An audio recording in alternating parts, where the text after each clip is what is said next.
Audio on demand from Vision Christian Media.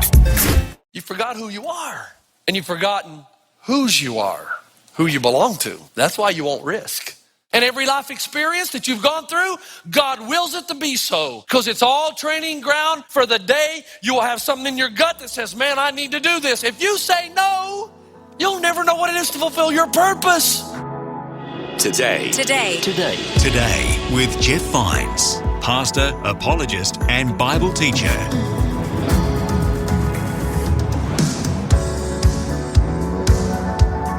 Hello and welcome. This is Today with Jeff Vines. Today we continue a message in Pastor Jeff's Awakening series. So far, he's looked at Luke chapter 12 and the story of the man who stockpiled goods for himself. As Pastor Jeff continues this message, he's discussing risk and risking things for God and trusting in Him. Let's finish this first message in the series now with Pastor Jeff.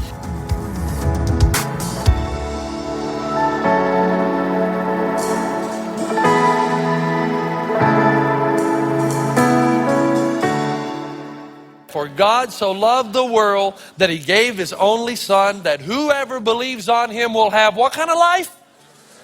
When does eternal life start? Thank you. Finally, 1 out of 4 audiences. It started already. Now. It's a quality of life that begins now. You don't wait till heaven, because your eyes are open now. And you see everything from the perspective and the point of reference of the cross. And now you know what matters. And these old people said, man, this is the gospel. Stop, reflect. What really matters in your life? And is that what you're doing? You know, the second thing they said, and I loved it. They said, can you imagine 90 years old? You know what we'd do? We'd risk more. I just love that. We would risk more.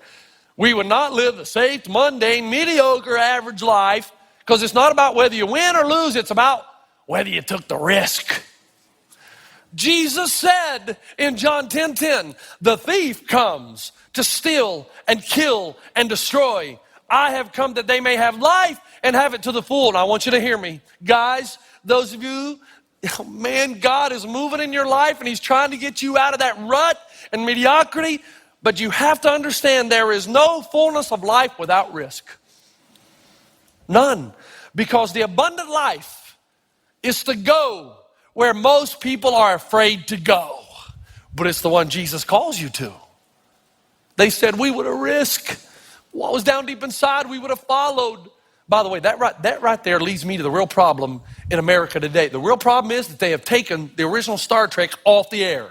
That's the problem. I can't find it anywhere on the cable now. Somebody help me. The original, the good one.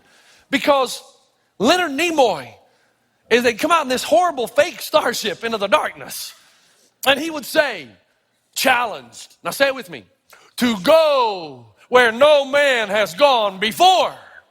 My concern is that I'm in a generation with a bunch of young people who are going to go where every generation has gone before. They're going to think the same way every other generation has thought. They're going to do what everybody else has done. They're going to be where everybody else has been. So you're going to have your little home with 2.2 children, and your little 3-car garage, and your little BMW and jacuzzi. And all the while inside you, the Spirit of God is saying, why don't you chuck it all? Why don't you risk it all? Why don't you bet your life on me? Why don't you give your life to me? Hey, what's the definition of insanity? You know it, right? Doing the same thing over and over and expecting a different result. You're miserable, and you're going to keep doing the same things, and you think it's going to change. Risk. I don't think you realize what a hick country boy I am. Okay, maybe you do recognize what it... Okay, I'm good with that. In 1985, when I got the chance to go to Africa, I was terrified. You got to think, I'd never been out of the state of Tennessee. My relatives ran moonshine across the county line. I'm dead serious. I've seen the still. To leave Tennessee, and then I think, man, I was at a fork in the road right then, and I've had a few since then. What if I said no? I would have never seen Victoria Falls. I would have never been able to feel the wind and the mist and take a deep breath and feel like I was alive. Man, and that moment has jumped out of eternity, and it's indelibly impressed. I'll never forget. I relive it because I was alive. And I'd never have known what it was like to have a lion sleep at your door. And I know what it's like to have a lion sleep at my door. And I'm not talking about no zoo either. I think about time to time about the chairman of the board of elders making that call down to Savannah. And I think about what went through my mind when he said, hey, we'd like to talk to you about the senior pastor at CCV. And I remember the first thing that went through my mind, we were talking and I was kind of saying nice things, but in my mind I'm saying, man, why would I want to leave Savannah? It's safe. It's easy. I just preach and teach, but the final buck doesn't stop with me. I don't have to listen to difficult people. Not that we have difficult people here. I know we don't. But I just teach my little teachings and preach my little sermons, and it's easy. And I think about that sometimes. Why would I want to go to California? The expense, the traffic, preach 5 times every weekend. I got to be insane. But I feel alive. And we're on the verge of something. I can feel it. Church planners know these things. That we're about to go. We're close. Not there yet. And I'm not saying this just to pump you up. Actually, it's not for you. This is for me. We're on the verge, man, of going where no church has gone before. I feel alive.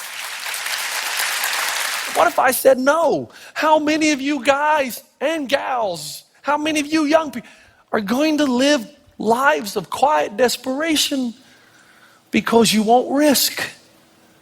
And just because you didn't risk the first 25 years of your life doesn't mean you can't start now. And did you think that maybe you guys that are in those jobs that you hate, that detest, that are just ripping you to shreds, you got no joy in your life? You say, Jeff, it's easy for you to say that. You're sanguine. Well, yeah, that may be true. But just because it's easy for me to say it doesn't mean it's not true. Because some of you, man, you've had this internal urge in you for a long time, a gut in you that says, move, go on, risk, do what you always wanted to do since you were a kid. But you won't do it. You're afraid. You're afraid for 2 reasons. Number 1, you've forgotten who you are. Now, folks, I'm trying to wake you up here. And this takes drastic measures. And I've got to be very careful how I say this next thing. So I have written it down word for word to make sure I don't mess up. But I want you to hear it. Sometimes you just the shock factor works sometimes. So I'm just giving you a heads up. It is true that I am a sanguine personality, extrovert, and I'm willing to try anything at any time. That's just my person. And I realize some of you aren't like that. But I know for all of us, God puts something down deep inside, a discontent, a holy discontent that he wants us to do something different. And if you don't risk, you're resigned to a life of mediocrity. Do you hear me? And I know I am 100% sanguine. This past week, I was having a conversation with my wife. We were talking about how little we have in common, because we do. Robin and I are opposites, total opposites. Nothing like. I like to be outside playing sports. She likes to have a cup of tea and a good book, which basically sends me right into a coma.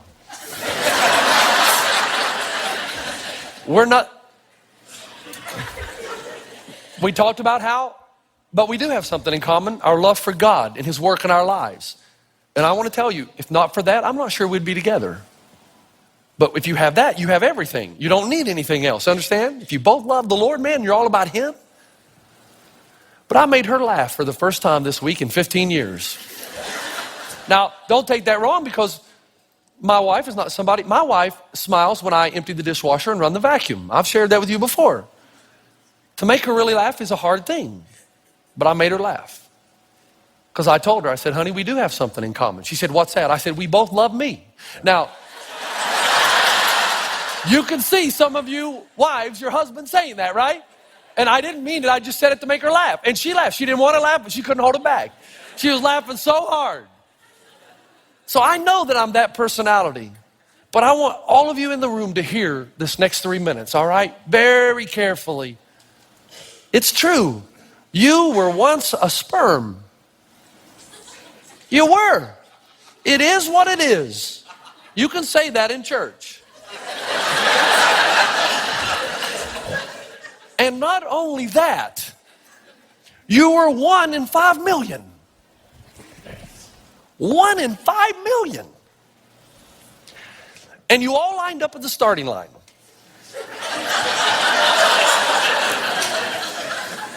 And at the end of this long, long tunnel, there was one egg.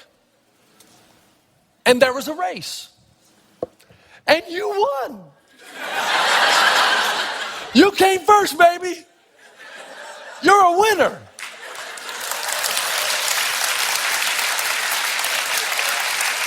And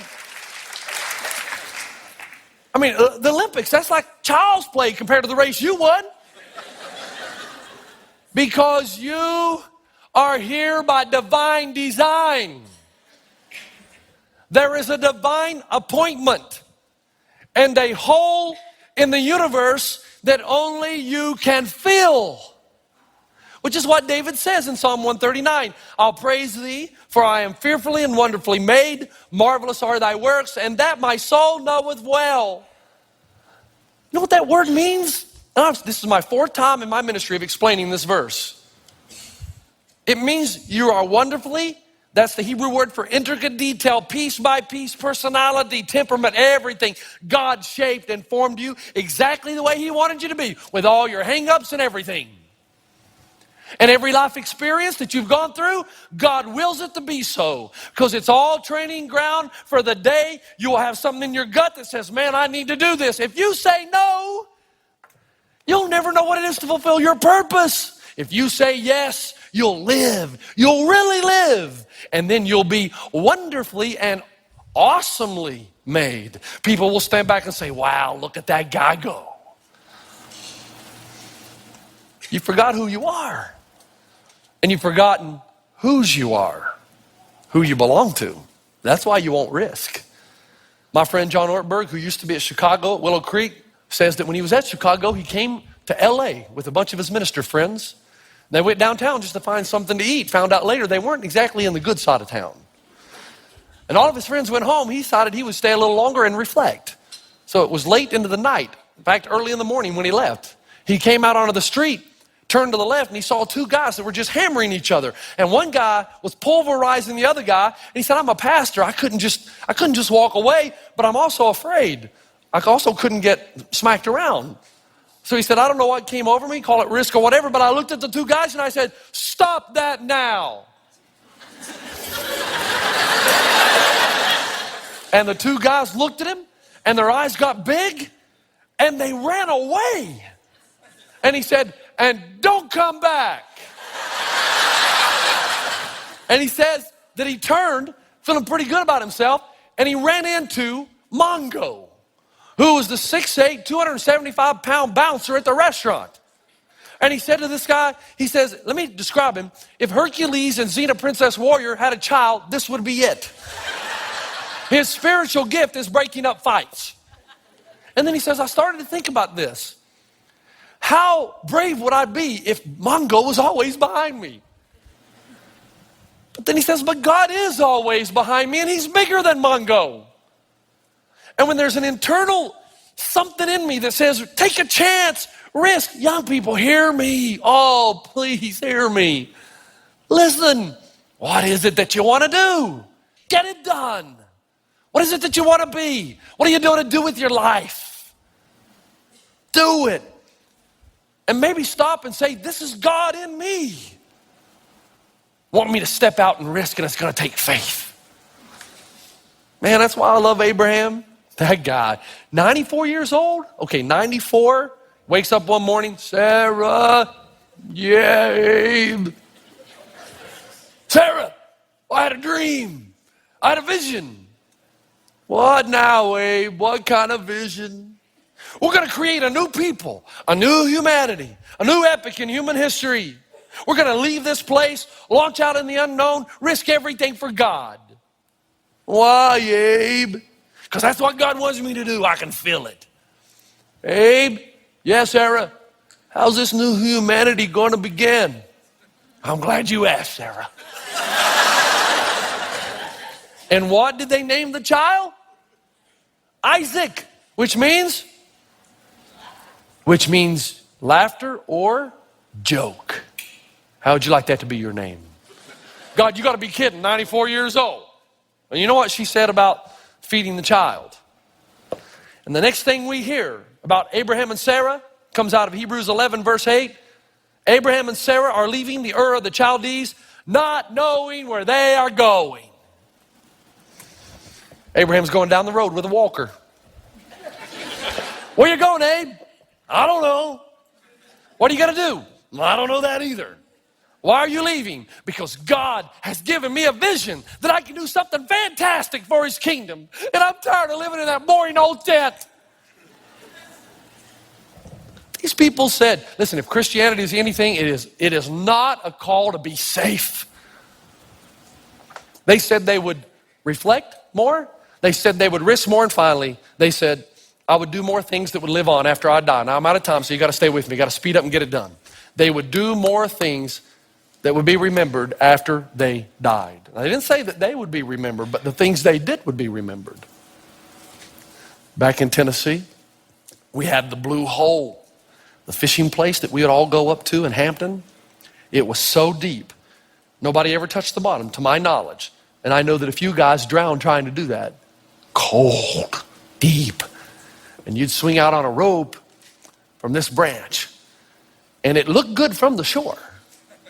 And then you got on the rope and you'd swing out. And all of a sudden it dawns on you how far a drop that really is.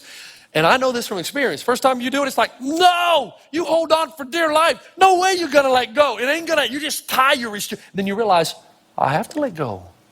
Rope's not going to swing back. Sooner or later, I got to let go. And then you let go and take the risk. And when you start falling, man, I got to tell you, your breath and your heart's pumping and you hit that cold water, you go, whoa, man, I'm alive, wow. And it's exhilarating. My friend, Pastor Leroy Brown, one of these days you're going to die. And you don't believe it, but you are. And they're going to throw you in a hole, put dirt on your face, and go back to the church and eat potato salad. When you were born, you cried, everybody else, they were happy. When you die, everybody else is going to cry. And the question is, are you going to be happy? And then he says this, that'll be determined by a simple question. Oh, I love African-American preachers. And he'd say it in his deep, rustic voice. That depends on whether you're going to live for a title or a testimony. At your funeral, people gather around and talk about how much you achieved, or are they going to talk about how much you let go of your own life that you might serve others and enjoy the ride? When I was in Zimbabwe, had a caddy. Last story and we're done. Take a deep breath. Take it in. Here we go. Had a caddy named Gibson. I joined a golf club. I was ecstatic to learn that it was only going to cost me $95 US a year to be a full member because I was a pastor. Here they charged me 3 times. So I'm thinking, this is great. I walk into the caddy shed. I need a caddy. Caddy master? Need a caddy. Hello, Father Jeff. We don't have any caddies. No caddies? They don't have electric golf carts in Africa now. I said, I need a caddy at the tournaments today. Sorry, man, they're all taken. But I need a caddy. Someone that can go with me and teach me the things of the course and just every time I play to be with me. Yeah, I know you do, but we don't have any. And I looked back and there was a guy sitting right there in the caddy shack. I said, what about that guy? And he says, oh, Father Jeff, you don't want him. I said, why not? Oh, no, Father, I can't explain it, Father Jeff, but you don't want him. I said, I do want him. Get him out here. And he comes out. Name is Gibson. He was the perfect caddy. For 2.5 years, he did not say one word. He just smiled. At first, I thought maybe he had a screw loose or a couple sandwiches short of a picnic. I don't know. But he just smiled, just like this all the time. And that was perfect for me because I always thought he thought I hit a good shot because he was always smiling. I'd say, give me a 6-iron. He'd just give me the 6-iron and smile. No matter what happened, just smiling. Now, there are times, I'll admit, I'm walking up the fairway and I'm looking the distance to the green. And I think, okay, Gibson, I think I need to get Gibson. And he's just walking in his own little world. Gibson, over here. And he'd come back running, smiling. Never. 2.5 years.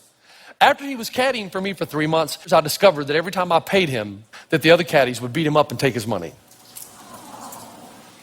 And he would come back the next day when I'd play, and I'd notice he had bruises, and I think, man, what's going on? I finally found out the story. I was livid, as you would be. I went to the caddy master, and I said, do you know what they're doing to this guy? And he said, yeah, but I can't do anything. Yeah, sure you can. And he said, well, what are you going to do about it, Father Vines? I said, I'll tell you what I'm going to do about it. You're going to give him the ability to eat all the food he wants, and you're going to put it on my bill so at least he has food. He doesn't go hungry. And then I'm going to bring him a box of I had clothing and stuff that had been sent over by the U.S., and we'd hide it in Tim Price's golf office. And then at the close of the day, Gibson would get it and go home to his family, I guess his family, because I never figured out whether he had a family or not, and he'd go home on the bus. I knew he lived about a half an hour away because another caddy told me. And over time, I'd be able to, he got food, and the other caddies hated that he could have meat pies, chicken pies, and everything, and didn't have to pay for them. So I developed this relationship. 2.5 years, doesn't say a word. Not a word.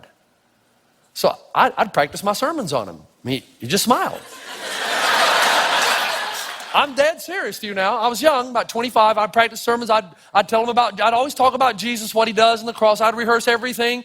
And Gibson, I always thought it was good. And I know because he always smiled. The day came when we had to leave Zimbabwe. Work permit was not renewed. And I told my wife, I said, man, this is going to be hard. I got to go and tell Gibson I'm leaving the country, and I don't know if I'll ever see him again. And Rob said, that's going to be hard. And I went to the golf club.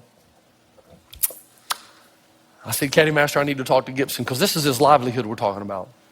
But we were able to sell some things and get Zimbabwe dollars, which had absolutely no value in America. So we were able to leave him with about 6 months' salary.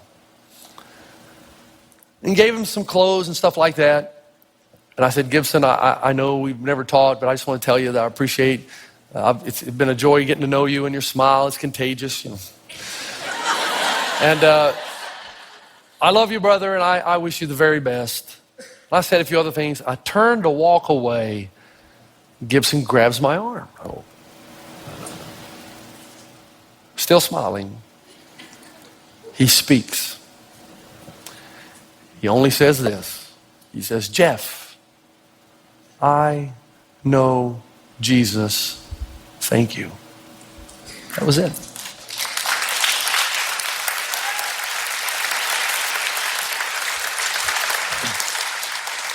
One of these days, they're going to open the book on your life.